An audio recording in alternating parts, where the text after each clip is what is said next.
Salmo 23, vamos abrir as Sagradas Escrituras. Pela misericórdia de Deus, nós temos durante algumas semanas meditado nesse salmo, usado as frases do rei Davi para remeter-nos ao Senhor Jesus. Nós já temos falado isso. O Salmo 23 aponta para Cristo. O Senhor Jesus foi quem disse: eu sou o bom pastor, e o bom pastor dá a vida pelas ovelhas.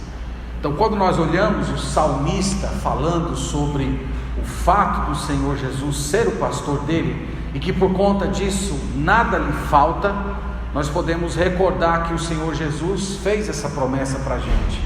Nós podemos conhecer um pouco mais do ministério do Senhor Jesus. E nós vamos meditar no versículo 5. Nós já, na verdade, semana passada falamos algumas informações sobre o versículo 5, mas nós queremos destacar mais algumas. Mas nós queremos iniciar com a leitura de todo o salmo. Então vamos ler Salmo 23, Salmo de Davi. O Senhor é o meu pastor, nada me faltará. Ele me faz repousar em pastos verdejantes, leva-me para junto das águas de descanso, refrigera minha alma, guia-me pelas veredas da justiça, por amor do seu nome. Ainda que eu ande pelo vale da sombra da morte, não temerei mal nenhum, porque tu estás comigo. O teu bordão e o teu cajado me consolam. Preparas-me uma mesa na presença dos meus adversários, unges-me a cabeça com óleo, o meu cálice transborda. Bondade e misericórdia certamente me seguirão todos os dias da minha vida, e habitarei na casa do Senhor para todo sempre. Amém. Como eu disse, nós vamos meditar no verso 5, e eu quero meditar, na verdade, na primeira frase do verso 5, quando o autor disse o seguinte: preparas-me uma mesa na presença dos meus adversários. Na semana passada nós consideramos essa informação: preparas-me uma mesa. Nós dissemos que o Senhor Jesus, ele é apresentado no Salmo 23 e também no Novo Testamento como aquela pessoa que supre as nossas necessidades. Essa era a ideia que Davi tinha em mente quando disse: preparas-me uma mesa. O Senhor é aquele que nos supre, o Senhor é aquele que nos dá as nossas necessidades, o Senhor é aquele que concede aquilo que precisamos. E nós falamos que esse suprimento envolve tanto o suprimento físico, o suprimento normal, o alimento para a gente viver, como também envolve o suprimento espiritual. Deus ele é retratado nas Escrituras como aquele que dá o pão aos seus enquanto ele ainda dorme. Lembra lá do Salmo 127. Mas no Novo Testamento nós temos o próprio Cristo dizendo assim: aquele que não comer da minha carne e não beber do meu sangue, esse não tem vida. Então Jesus Cristo, ele surge como alguém que oferece para a gente o suprimento vital, o suprimento diário, o suprimento para nós continuarmos vivendo. Mas o Senhor Jesus também oferece o suprimento para a nossa alma. Nós nos alimentamos dele, a vida dele está correndo dentro de nós.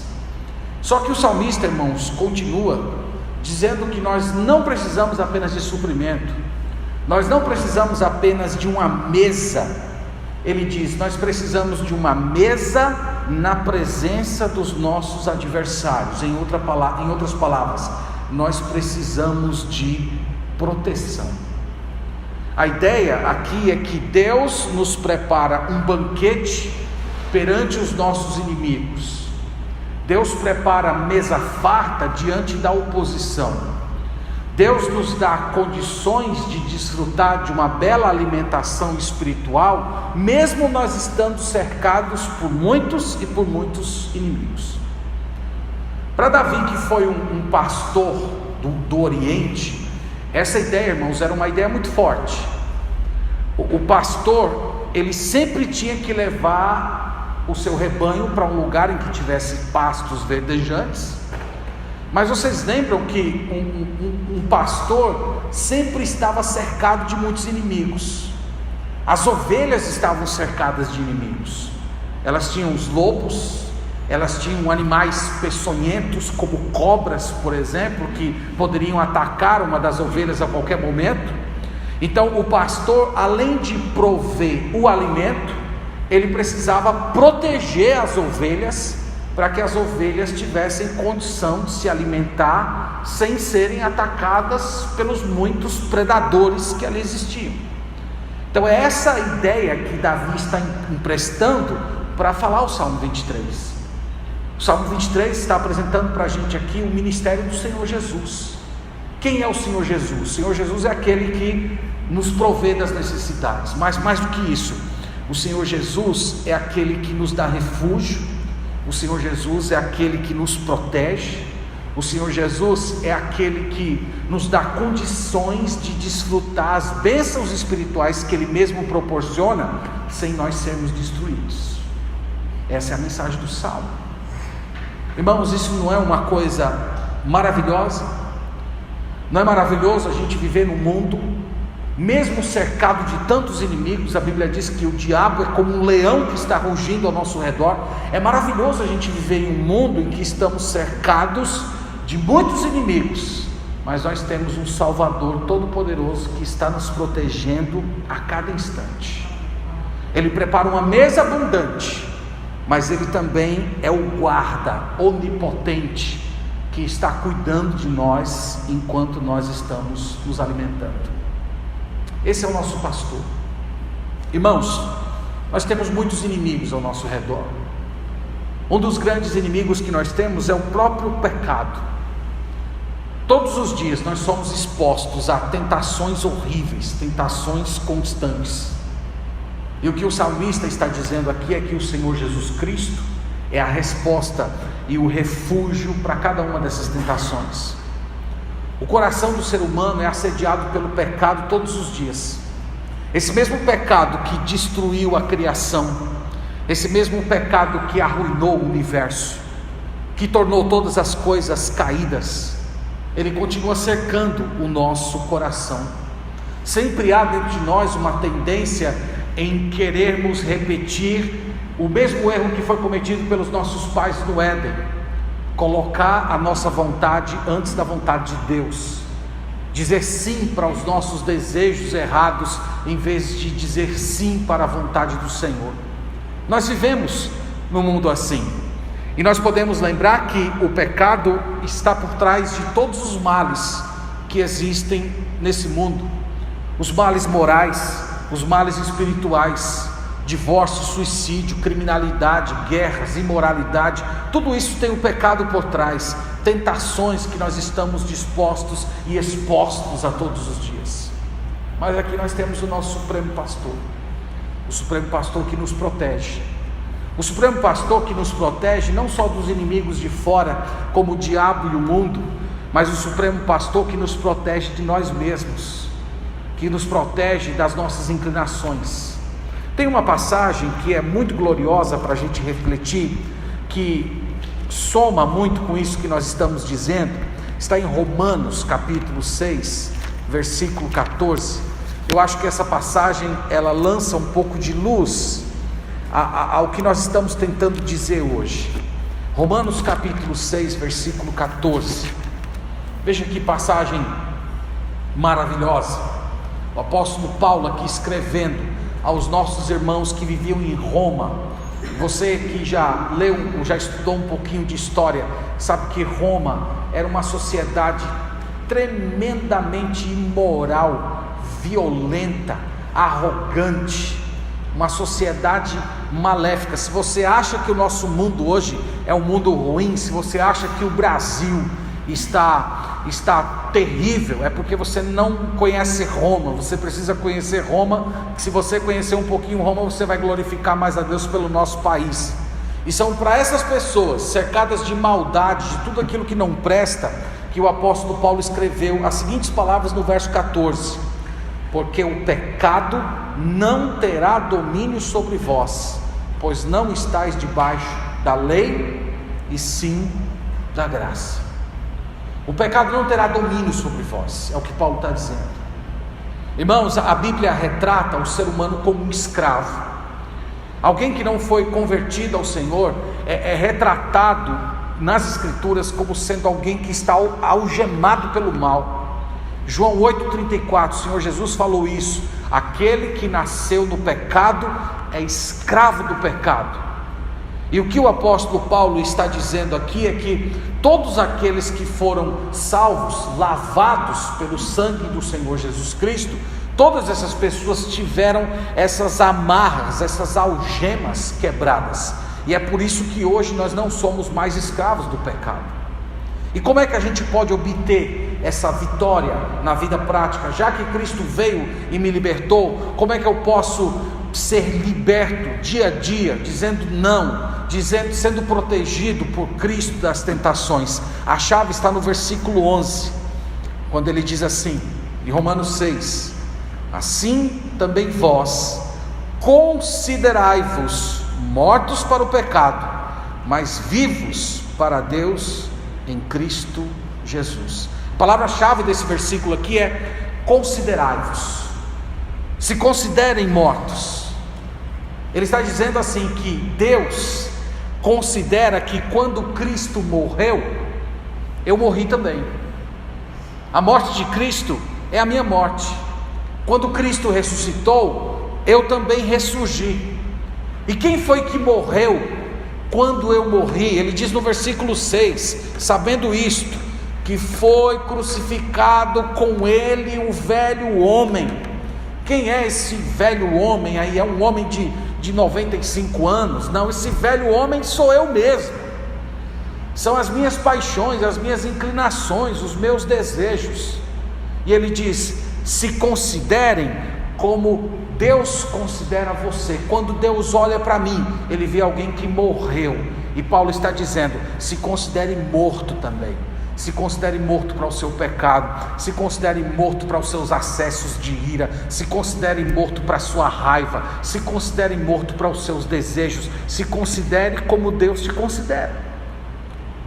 Eu li uma vez que duas jovens cristãs recém-convertidas foram convidadas para ir em uma dessas festas bem mundanas, e elas receberam lá o convite dos amigos, os amigos do antigo eu, e esses amigos: olha, vamos lá para a festa. E essas jovens ficaram meio sem saber o que dizer, e elas resolveram orar e pedir direção de Deus nas Escrituras. Senhor, mostra para a gente se nós devemos ir ou não, se isso é um ambiente que nós devemos estar juntos ou não. E elas foram orando e lendo as Escrituras, até que elas se depararam com Colossenses 3,3, que diz assim: e porque vocês estão mortos, a vossa vida está escondida em Cristo Jesus.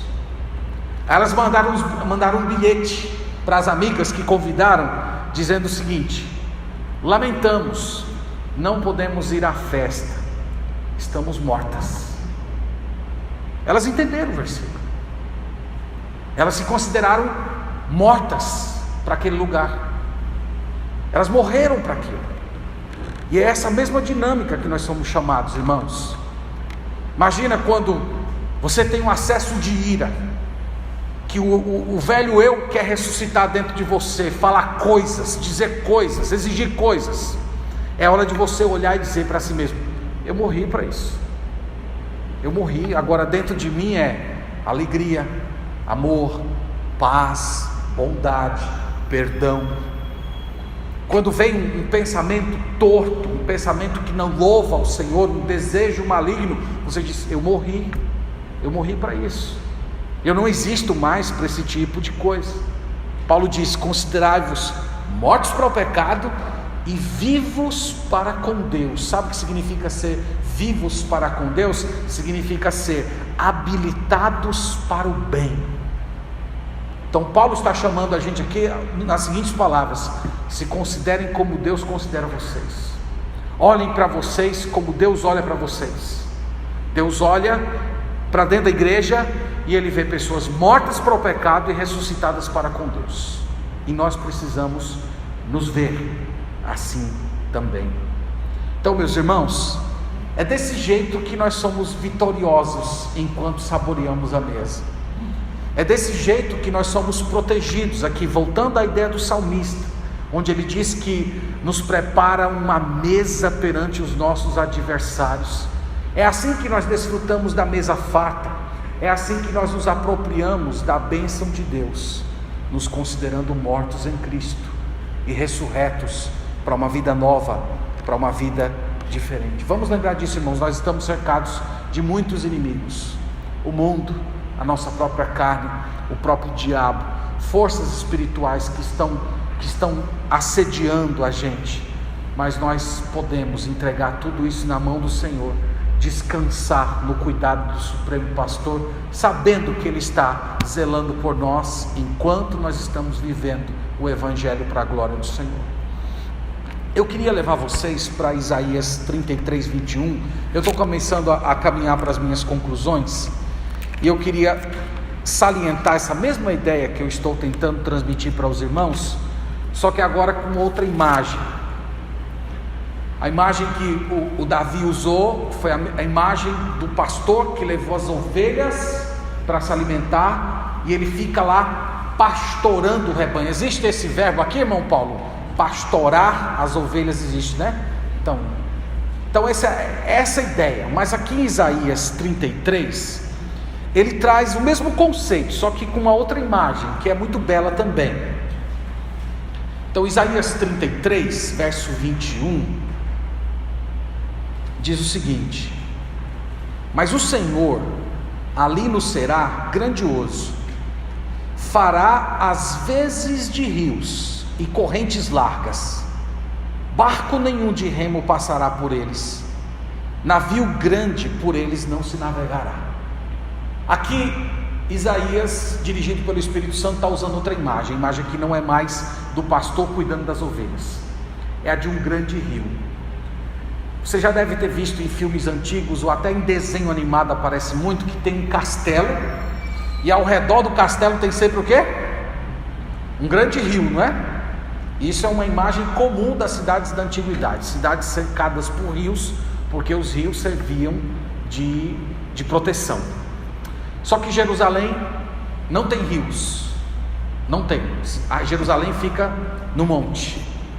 E aqui, meus irmãos, um rei da Assíria, um homem chamado Senaqueribe, ele tomou diversas cidades de Judá e cercou a cidade de Jerusalém. E ele estava muito arrogante nas suas pretensões. Ele acreditava que a rendição de Jerusalém ia ser facílima. Só que ele foi longe demais na sua arrogância. Ele insultou o Senhor. Ele disse que Deus nenhum poderia livrar Jerusalém das mãos dele. E ele zombou de Deus. Ele mandou um dos seus oficiais falar em língua hebraica, insultando Deus, falando blasfêmias contra o Senhor, dizendo que ele ia cercar a cidade de Jerusalém, até que os habitantes de Jerusalém fossem obrigados a comer a sua própria fezes e beber a sua própria urina. Ele disse tudo isso. E o rei, humilhado, foi lá na presença do Senhor derramar o seu coração. E aqui Deus está falando através do profeta Isaías, dizendo o seguinte: Jerusalém não tem um rio cercando vocês, mas eu vou ser o rio, eu vou ser a proteção, eu vou cercar vocês. Ninguém vai navegar para esse rio até chegar em vocês. Deus está dizendo: eu sou o rio invisível, vocês não vão ser destruídos. E aí, se você ler depois a história bíblica, eu recomendo você ler, que é muito bonito. Israel não pegou em espadas naquele dia. Na verdade, o Senhor Deus afogou nesse rio espiritual mais de 80 mil assírios. E quando Israel apareceu, estava lá aquele monte de gente morta, que não sabia nem o que tinha acontecido. Meus irmãos, quando eu falo que Deus nos protege, é isso que nós estamos querendo dizer. Deus cercou a gente. Deus cercou a gente por todos os lados. Às vezes nós estamos no meio de uma tribulação e nós queríamos ver coisas mais claras acontecendo. Quem é que não gostaria disso? Quem é que não gostaria de ver uma coisa sobrenatural ocorrendo ao seu redor? Você precisando de uma proteção, você precisando de um socorro imediato, e de repente ocorre uma coisa gloriosa, sobrenatural, e Deus opera e você fica maravilhado com o Senhor. Todos nós gostaríamos de ver essas coisas acontecendo, e louvado seja Deus, porque Deus é todo poderoso para fazer. Mas nem sempre é assim. Na maioria das vezes, nós somos chamados a andar pela fé. O que é andar pela fé?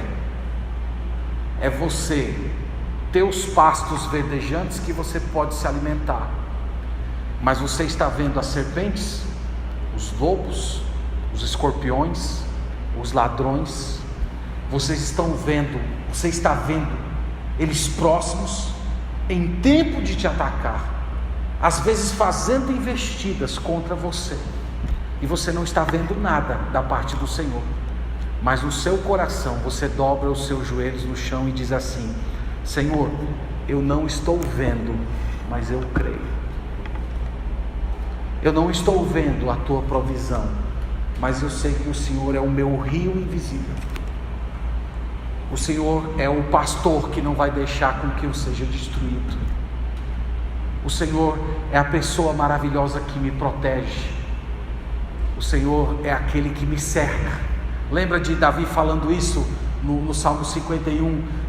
No Salmo 32 ele diz: Tu és o meu protetor, Tu me cercas de cantos de alegres livramentos. Esse é o nosso Deus, irmãos. E é em momentos como esse que nós experimentamos a proteção do Senhor. Então vamos lembrar, a vida cristã não é uma vida fácil, não é uma vida em que nós não estamos cercados de inimigos, mas é uma vida em que nós temos o supremo protetor, o Senhor Jesus Cristo.